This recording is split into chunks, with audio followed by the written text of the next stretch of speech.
Okey, bismillahirrahmanirrahim. Allahumma shalli ala sayyidina Muhammad, Rabbi yassir wa la tu'assir wa tammin bil khair. Okey, hari ni kita nak masuk topik baru. Topik apa? Topik koordinat. Okey, bab yang ke-16, matematik tahun 5. Okey, dah ready? Kalau dah ready, jom kita belajar sama-sama.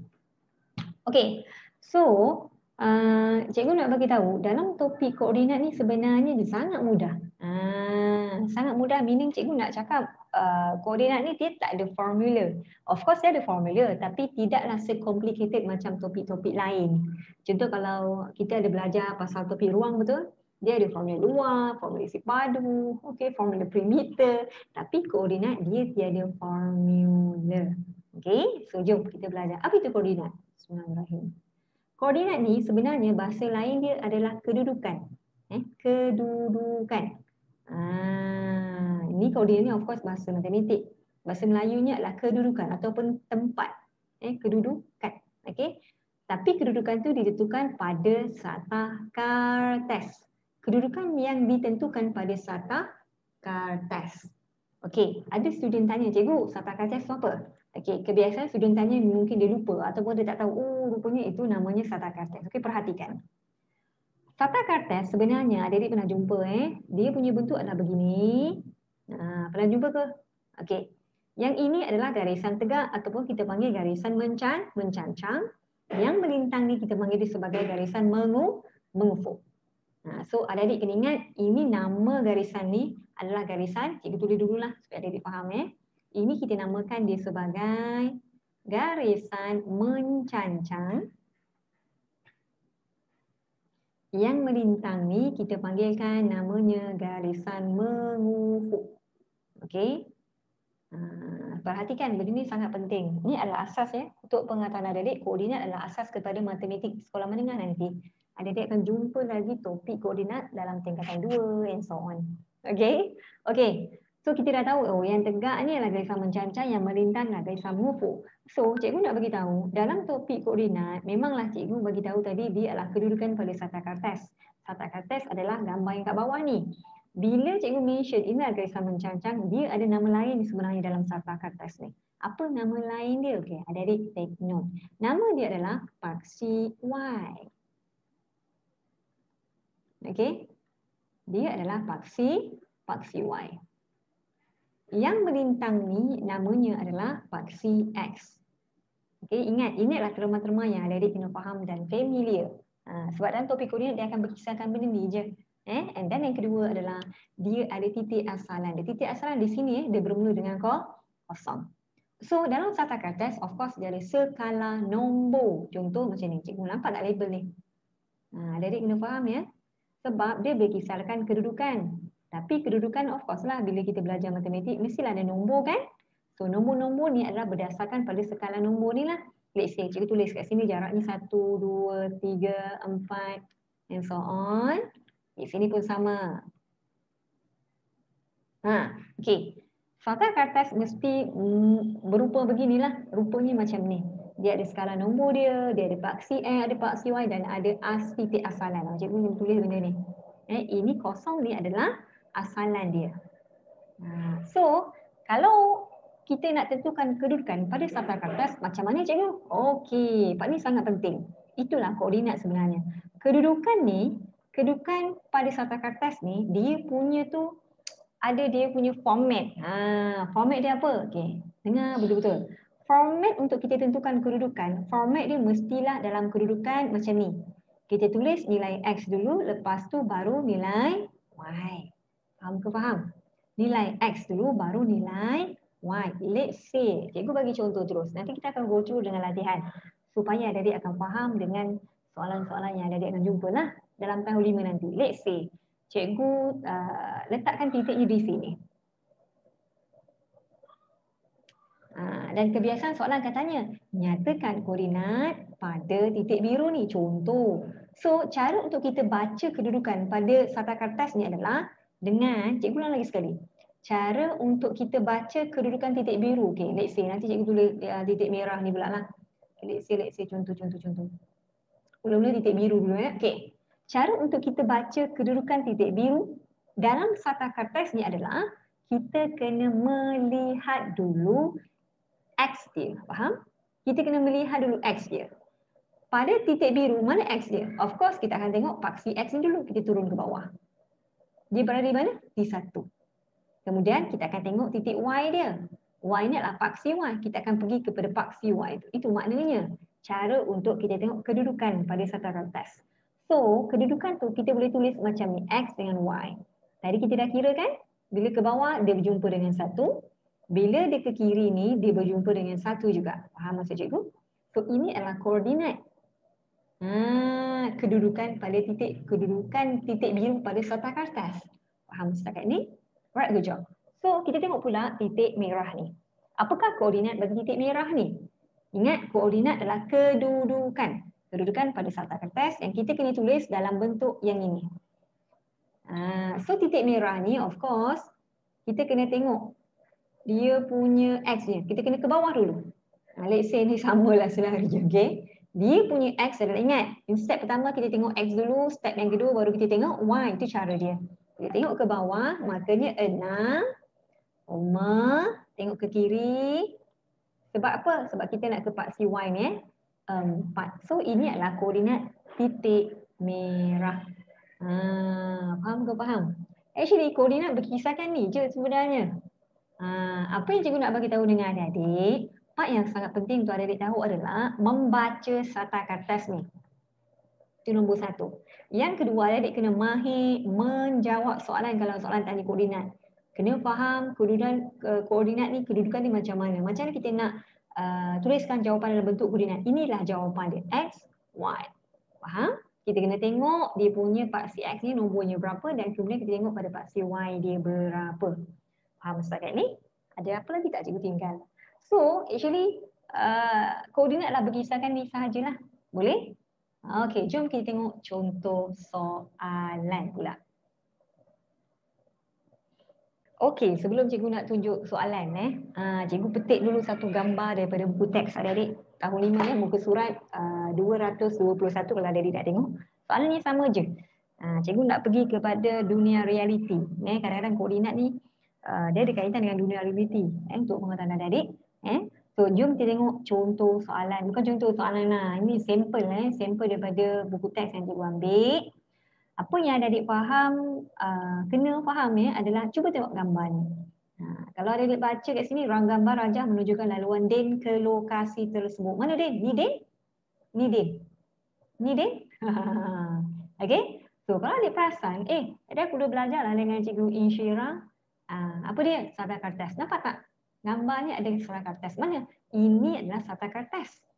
Dia ada paksi Y. Okay, paksi Y tu kita boleh tulis Y sahaja dan juga paksi X dan dia ada titik asalan, dia ada nombor-nombor dia. Faham sekarang ni? Alright, good job. So, kalau adik perasan, kat sini ada mention Din berada di titik persilangan paksi X dan juga paksi Y. So, Din berada dekat titik asalan ni. Betul-betul dekat titik asalan ni. Yang dinamakan asalan. Koordinat asalan ialah 00. So, kalau soalan tiba-tiba ditulis titik kat sini, berapakah koordinat kat sini? So, jawapannya adalah 00 sebab dia tak ada nombor. Okay? So, dekat sini sebenarnya macam-macam soalan yang boleh ditanya. Kalau soalan tanya pasal koordinat. Contoh, soalan tanya, berapakah ataupun apakah koordinat bagi hospital? Hospital mana ni hospital? Apakah koordinat bagi hospital? So, kita boleh baca daripada ke bawah. Ingat, koordinat tu mestilah X dengan Y kedudukan ni. Kita baca di ke bawah. Berapakah unit pada kotak ni? Okey, 3. Berapakah unit pada paksi Y ni? 5. So, itu adalah koordinat hospital. Kalau soalan tanya, apakah koordinat bagi pejabat pos? Pejabat pos dekat sini. So, cara untuk kita baca koordinat pejabat pos adalah mesti baca X dulu. Tengok X ni kat mana? Dekat dekat 4. Dia punya Y mana? Y of course kita ke kiri. Ada tak nilai Y? Tak ada. Dia nilai 0. Makanya 40. Boleh? Alright, good job. Kalau soalan tanya, apakah koordinat bagi rumah Din? Rumah Din sama juga. Caranya sangat mudah. Adik-adik kena tengok ke bawah lah. Okey, ke bawah 2. Dan ke kiri ni berapa? Ke kiri maknanya kita ke paksi Y adalah 3. So, ini adalah koordinat bagi rumah Din. Faham ke faham? So, ada setengah soalan untuk mana-mana adik-adik kadang-kadang dia tunjuk berdasarkan cerita. Dia tanya, Dia tanya, bagaimanakah Din daripada titik asalan ke rumah Din? Faham tak maksud cikgu? Bagaimana ini antara soalannya. Adik-adik akan jumpa soalan ni nanti. Bagaimana Din hendak ke rumah? Terangkan laluannya. Terangkan laluan Din. Okey, kalau adik-adik jumpa soalan macam ni sangat mudah. Apa yang adik-adik kena tahu adalah cuba adik-adik tengok Din ni di mana? Oh, Din ni di sini. Rumah Din mana? Rumah Din di sini. So, adik-adik akan nampak yang dia kena bergerak ke mana? Dia bergerak ke kanan 2 unit, nampak? Dan ke atas 3 unit. Macam tu sahaja. So, cara untuk kita jawab soalan ni macam mana? Din hanya perlu bergerak ke apa? Perlu bergerak 2 unit ke kanan dan berapa? Naik atas tu berapa? Dan 3 unit ke atas. Macam tu sahaja. Untuk ke rumah Din. Faham setakat ni? So ini antara pattern soalan lah. Adik kena faham. Macam mana kita nak baca pergerakan dia. Sama juga kalau soalan tanya let's say. Ni cikgu reka Cikgu reka untuk kefahaman adik-adik. Kalau soalan tanya, bagaimanakah pergerakan Din ke pejabat pos ni? Sangat mudah. Sebab Din daripada titik asalan. Din hanya perlu bergerak berapa unit? 1, 2, 3, 4. Hanya perlu bergerak 4 unit ke mana? Ke kanan ke kiri? Of course lah ke kanan. Kalau ke kiri sini. So, Din perlu bergerak ke kanan sebanyak 4 unit untuk ke pejabat pos. Macam tu je. Boleh? Okay, let's say. Kalau soalan tanya, bagaimana Din bergerak ke masjid?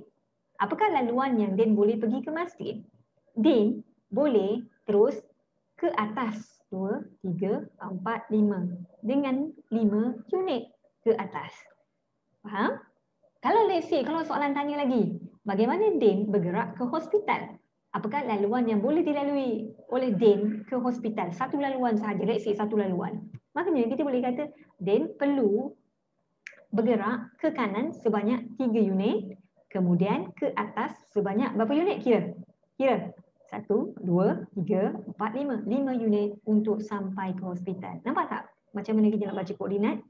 Nampak tak macam mana kita nak mengenal laluan melalui koordinat ni? Faham kan? Macam tu je untuk pengetahuan adik-adik kalau kita dapat soalan yang patternnya macam ni. Alright? Okay, so jom kita tengok contoh soalan. Okay, so ini adalah contoh soalan 1. Ini adalah contoh soalan 1. Jom kita baca sama-sama dan kita jawab sama-sama. Bismillahirrahmanirrahim. Raja menunjukkan kedudukan haiwan di sebuah zoo. Okey. Kedudukan haiwan di sebuah zoo Dan zoo tu memang dah dipetakan dengan skala strata kartes Ada paksi Y, ada paksi X, okey. And then soalan tanya apa? Okey, perhatikan betul-betul. Dia tanya apa? Nyatakan koordinat bagi gajah, harimau, zirafah, buaya, badak sumbu dan kuda. Semestinya semualah, betul tak? Apakah koordinatnya? Sangat mudah. Kalau ada jumpa soalan ni sangat mudah, ingat jawapan tu mesti dah dalam kedudukan X kemudian Y. Kita tengok dulu nilai X apa, lepas tu nilai Y-nya apa. Boleh? Alright, good job. So now kita start dengan zirafah dulu. Tengok zirafah berada di sini titiknya. Apakah jawapan dia adik-adik? Of course kena tengok bawah dulu. Kita kena tengok paksi X dulu Kita kena ke bawah dulu. Nilainya apa? Kosong. Okay, ke kiri, nilainya berapa? Bukan ke kiri. Memang tak payah ke kiri sebab dia betul-betul pada paksi Y ni. Kalau dia betul-betul berada paksi Y ni, makanya nilainya adalah nilai berapa? Cuba tengok dia berada pada level berapa ni? 1. Makanya 01. Itu adalah jawapan bagi zirafah. Zirafah koordinatnya adalah 01. Boleh? Next. Kita tengok pula harimau. Harimau sama juga, dia berada dekat sini. Kita tengok ke bawah dulu, ke paksi X ni berapa? 2. Dan kita tengok paksi Y dia ke kiri 1. Itulah koordinat bagi harimau. Macam tu sahaja. Okay. Next, kita pergi kepada buaya. Buaya dekat sini. Kita nak tengok pada paksi X dan kebetulan memang dia melekat dekat paksi X ni. Tak perlu nak ke atas, tak payah. Memang dia melekat dekat sini, makanya nilainya adalah 7. Paksi Y-nya adalah, kita ke kiri memang tak ada nilai Kalau kita tengok pada kiri ni, ada tak nilainya? Tak ada. Kosong nilainya. Makanya 71. Macam tu cara kita nak baca koordinat. Boleh? Adik-adik kalau kita buat latihan banyak ni, adik-adik akan faham insya-Allah. Sebabnya topik koordinat sangat ringan. Okay, next. Badak. Macam ni kita nak baca koordinat badak, kita kena pergi ke dulu X dulu bahagian bawah. Berapa titik dia? 7. Kemudian kita tengok pada paksi Y dia. Berapa adik-adik? Excellent. 3. Next, tengok kuda. Tengok bawah. Berapa? 6. Dan kita tengok ke kiri. Kenapa ke kiri? Sebab kita nak tengok paksi Y dia berada pada titik yang berapa ya? 5. Inilah koordinat kuda. Boleh? Last but not least, tengok gajah. Gajah ni berada di mana? Kita tengok ke bawah dulu. Berapa dia? 4. Dan dia punya Y berapa? 5. So ini adalah jawapan koordinat bagi ke semua haiwan yang ada di zoo tersebut. Boleh ke boleh? So kalau boleh, jom kita tengok contoh soalan yang kedua. Okey, contoh soalan 2 ni adalah pattern soalan lain yang boleh ditanya dengan kita macam mana nak jawab soalan ni dalam topik koordinat. Okay, jom kita baca soalan sama-sama. Bismillahirrahmanirrahim. Dia kata apa? Tandakan kedudukan koordinat di bawah pada sata kertas yang diberi. Soalan ni sangat mudah. Dia suruh kita tandakan koordinat. Kalau sebelum ni dia dah bagi dah titik ni betul. And then dia suruh kita bagi koordinat betul tak? X apa, Y apa. Tapi kali ni terbalik. Dia suruh apa? Dia suruh kita tandakan titik V dan titik W pada sata kertas ni. Okey, sekarang jom kita tengok dulu V dulu. V adalah 11 T, 11 3. 11, 3. So adik-adik kena ingat 11 ni adalah kedudukan X, 3 adalah kedudukan Y. So kita baca dulu daripada skala apa? Sata kertas ni mana X? X adalah garisan paksi X ni. 11 mana? 11 di sini. Naik kepada 3. Nampak tak? 11 daripada sini mana 3? Y, inilah Y. Nampak gerakkan dia? Nampak tak gerakkan dia? So makanya koordinat titik V adalah di sini. So adik-adik plotlah macam ni. Plotkan dia macam ni. Tandakan kedudukan koordinat di sini. V dalam kurungan 11 T 11 3. Boleh ke boleh? Okay, next. Settle V. Kita plot pula untuk titik W. Kedudukan koordinat W. Dia kata apa? 12 ni X, ni Y ni lah 8. Kita cari dulu mana 12 dalam graf ni, dalam sata kertas ni. Ni 12 betul? Okay, ingat, X berada pada 12, tapi Y berada di berapa? Di 8. Naik sampai ada jumpa 8. Mana? Mana 8? Sampai sini, betul? Itu cara dia. Macam inilah. Panjang sikit. So, makanya ini adalah titik W. Ataupun kita panggil koordinat W. 12, 8. Okay? Okey, kita tengok contoh soalan seterusnya.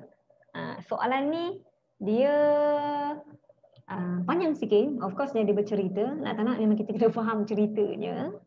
Okey. So and then dia dah bagi dah sata kertas. Of course ada sesuatu yang dia minta kita selesaikan. Jom kita baca soalan sama-sama. Alright.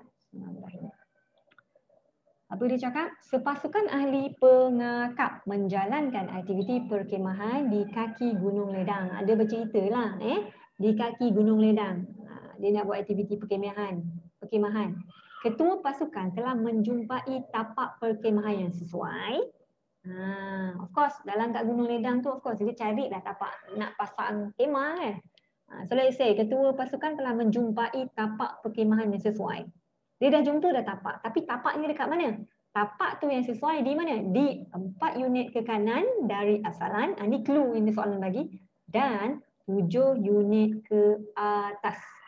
Dengan menggunakan sata kertas. Inilah sata kertas. Tandakan titik lokasi. Tapak perkemahan itu dengan huruf K. Okay, bahasa mudahnya sebenarnya soalan ni suruh kita tandakan. Kat mana tapak tu? Tandakan. Dan tulis koordinat. Macam itulah senang cerita. Dia suruh plotkan kat mana tapak kemah tu, dekat sini ke? Dekat sini ke? Ataupun dekat sini ke? Faham tak? Inilah kegunaan koordinat. Kita boleh menentukan kedudukan. Tapi of course ada numbering, ada nombor dia. Okay, so now macam mana kita nak tentukan kedudukan tu adik-adik? Okey, soalannya sangat mudah. Okey, bismillahirrahmanirrahim. Clue yang dibagi adalah ni Clue yang dibagi adalah ini. 4 unit ke kanan dari asalan. Asalan mana asalan? Ini. Dia dah cakap dah, 4 unit ke kanan dari asalan. Kita ke kanan lah 4 unit. 1, 2, 3, 4. Kemudian dan 7 unit ke atas. Kita gerak ke atas 7 unit. 1, 2, 3, 4, 5, 6, 7. Stop. Inilah titik lokasi tapak perkhemahan. Dan bila soalan suruh kita tanda dengan huruf K, tandakan K dekat sini dan tulis dia punya koordinat. Koordinat macam ni kita nak baca adik-adik. Of course kita kena tengok dulu paksi X dulu 4. Paksi Y-nya berapa? Paksi Y-nya berada pada tu 7. Macam ni sahaja untuk kita jawab soalan ni. Boleh ke boleh? Of course bila kita nak jawab soalan bercerita, okay, apa-apa sahajalah, kena fahamkan dulu soalan tu. Tak faham sekali, baca 2 kali. Tak faham 2 kali, baca lagi sampai faham. Kalau tak faham juga, of course kena refer cikgu lah. Okay? Right.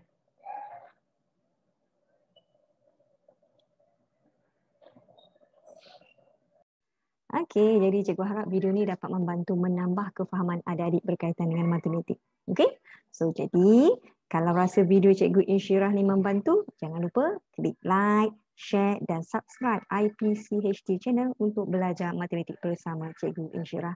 Jadi itu saja video kita kali ini. Jumpa lagi. Assalamualaikum warahmatullahi wabarakatuh.